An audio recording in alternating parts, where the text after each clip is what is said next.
নাহিদ ছিল 7 বছরের একটি মিষ্টি ছেলে। সে প্রতিদিন স্কুলের মাঠে বন্ধুদের সাথে খেলতে খুব ভালোবাসত।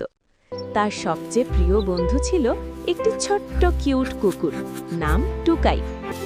একদিন বিকেলে নাহিদ মাঠে খেলছিল। হঠাৎ করে আকাশে একটা সবুজ আলো ঝলমল করে উঠল। আলোটা এসে নাহিদের গায়ে লাগল। এটা কি হলো?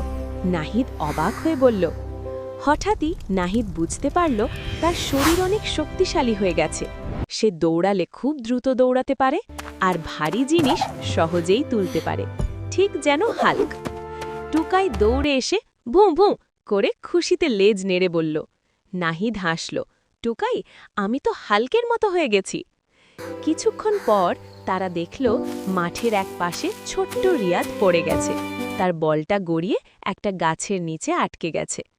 রিয়াদ কাঁদতে কাঁদতে বলল, আমার বলটা কেউ এনে দাও প্লিজ।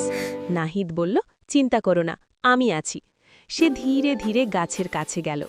গাছের ডালটা খুব ভারী ছিল, কিন্তু নাহিদ তার নতুন শক্তি দিয়ে সাবধানে ডালটা তুলে দিল। টুকাই পাশে দাঁড়িয়ে ভু ভু করে উৎসাহ দিল। নাহিদ বলটা নিয়ে এসে রিয়াদের হাতে দিল। রিয়াদ খুশি হয়ে বলল, ধন্যবাদ নাহিদ, তুমি তো সুপারহিরো। নাহিদ হেসে বলল, না, আমি শুধু তোমার বন্ধু। এরপর তারা সবাই মিলে আবার খেলতে লাগল।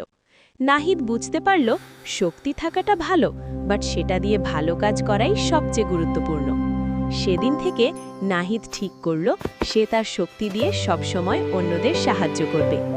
নৈতিক শিক্ষা: শক্তি বা ক্ষমতা থাকলে সেটা ভালো কাজের জন্য ব্যবহার করা উচিত।